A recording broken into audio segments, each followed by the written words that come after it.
Bienvenue sur Africa 24 dans cette nouvelle édition du QG Weekend. Au sommaire de l'actualité. Le gouvernement tchadien dément formellement les allégations portées par l'ONU contre certains de ses soldats militaires que l'organisation accuse d'avoir participé à des exactions contre des civils en Centrafrique entre 2013 et 2014. Restés longtemps intouchables ces derniers jours, ces nombreux dérapages sur les réseaux sociaux ont fini par la rattraper. Hélène Zillé, ténor de l'opposition sud-africaine, est suspendue de l'Alliance démocratique. À suivre également dans ce journal, le phénomène des constructions anarchiques en République démocratique du Congo. Dans la capitale Kinshasa, de nombreuses constructions se font en l'absence de toute réglementation.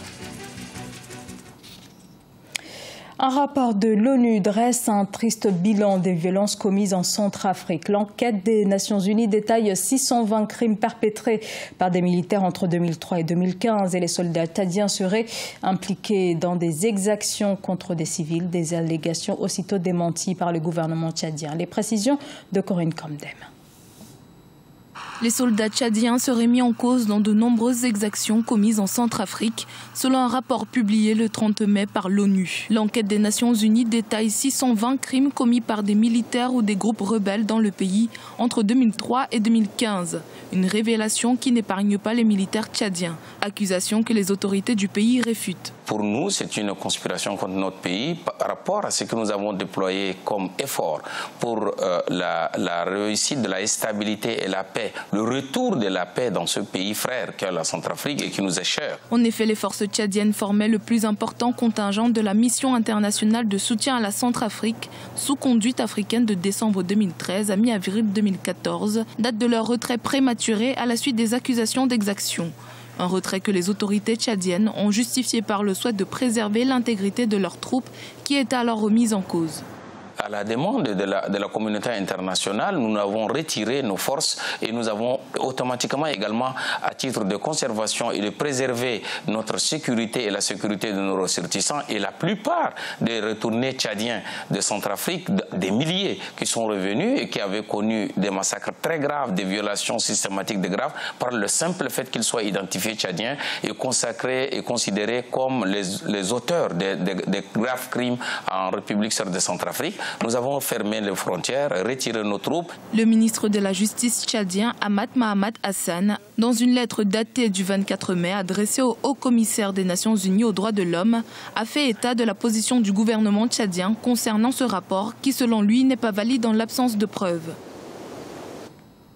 La Guinée équatoriale, membre non permanent du Conseil de sécurité de l'ONU. Il s'agit d'une grande première. Le pays nouvellement élu entamera son mandat à compter du 1er janvier 2018 pour une durée de 2 ans. Sur les 10 membres non permanents, le Conseil de sécurité compte donc désormais 2 pays. La Guinée équatoriale, nous venons de le voir, et la Côte d'Ivoire. C'est le second pays africain. En Afrique du Sud, Hélène Zillé, l'ancienne chef de l'Alliance démocratique, est suspendue de toutes ses fonctions au sein de son parti en cause des tweets controversés faisant l'apologie de la colonisation. Deogracias Podo. Hélène Zillé, 66 ans, l'une des figures de l'opposition sud-africaine, a été officiellement suspendue de toute activité au sein de l'Alliance démocratique ce samedi 3 juin. Cette dernière avait publié courant mars 2017 un tweet interprété par l'opinion publique comme une défense du colonialisme. Un sujet toujours sensible en Afrique du Sud depuis la fin de l'apartheid en 1991. Il ne fait aucun doute que ces tweets originaux et les justifications subséquentes étaient des choses que je trouvais personnellement très offensantes. Je crois surtout qu'ils l'étaient également pour de nombreux Sud-Africains et nuisent au projet que nous essayons de construire. C'est une affaire qui, depuis mars 2017, a mis dans l'embarras l'Alliance démocratique, le principal parti d'opposition en Afrique du Sud. La formation avait remporté 22% des suffrages lors des élections générales de 2014, occupant le 2e rang sur l'échiquier politique national derrière le Congrès national africain. Elle espère confirmer ce succès lors du scrutin de 2019 et battre l'ANC au pouvoir depuis 1994. Il est devenu évident que le Premier ministre Zile et moi tenons des opinions fondamentalement différentes sur la direction que l'Alliance démocratique doit prendre en 2019, nos objectifs et nos priorités. Les déclarations de Mme Zile sur le colonialisme sont des points de vue que je ne soutiens pas et je crois qu'ils compromettent nos projets politiques. Considéré depuis de nombreuses années comme un parti de blanc nostalgique de l'époque coloniale, l'Alliance démocratique tente d'améliorer son image auprès des électeurs sud-africains. Une opération séduction affectée par l'affaire Zile au lendemain de la percée historique du parti dans plusieurs grandes villes du pays lors des dernières élections locales. Mais les principaux leaders restent optimistes. 2019 marquera le grand retour au pouvoir de la formation politique. Dans la province d'Ituri, en République démocratique du Congo, la société civile appelle à la déchéance de Jefferson Abdallah Penembaka. Le gouverneur doit quitter le pouvoir parce qu'il n'est pas à la hauteur de sa tâche, explique le coordinateur de la société civile de l'Ituri, Jean Bosco Lalo. Sachez que l'examen de cette motion est fixé au lundi 5 juin à l'Assemblée provinciale.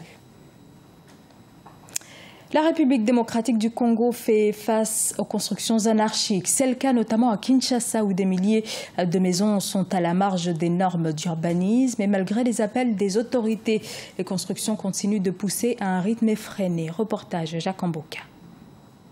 Construction sur des sites non autorisés, c'est une récurrente situation dans la ville-province Kinshasa. La population construit un peu partout, souvent avec la complicité de certains chefs coutumiers. Ici, c'est une cité d'environ 5000 habitants, plusieurs fois démolie, mais qui réapparaît et ne cesse de s'agrandir. Terrain de football, petits marchés, maisons d'habitation, nous sommes pourtant sur les sites du cimetière de Kisuka dans la commune de Kmongafula. Il faut qu'il y ait une concertation entre toutes les parties pour une solution objective. Nous n'allons pas prendre une décision draconienne parce que ça produit leurs limites. Aujourd'hui, on a détruit, les gens sont revenus, on va détruire, les gens vont revenir. Il y a un problème de densité qui se pose dans la ville de Kinshasa. Dans une ville où le plan d'urbanisation laissé par les colons belges devient presque caduc, vu la croissance démographique, difficile de respecter les schémas cadastrales existants sans une rigueur absolue de la loi. Ici, c'est le problème d'information. La population n'est pas assez informée dans ces domaines et c'est ce qui fait qu'aujourd'hui, vous trouvez un peu partout que le plan d'urbanisme n'est pas appliqué. Dans cette situation, les chefs coutumiers sont généralement pointés du doigt. Se réclamant toujours propriétaires des terres, l'achat de plusieurs espaces vendus dans la capitale sont facilités par ces derniers. Le nouveau ministre des Affaires foncières, qui est descendu ce jeudi 1er juin 2017 sur 2 sites à problème, a manifesté la volonté du nouveau gouvernement de trouver une solution à cette situation. Faudra-t-il les démolir pour faire respecter la loi ou va-t-on caser toutes ces personnes? Une équation à laquelle les nouvelles autorités doivent réfléchir à fond. Ce journal a été réalisé par l'ensemble de la rédaction. Merci à vous pour votre fidélité. Dans un instant, une nouvelle édition de l'actualité sur Africa 24.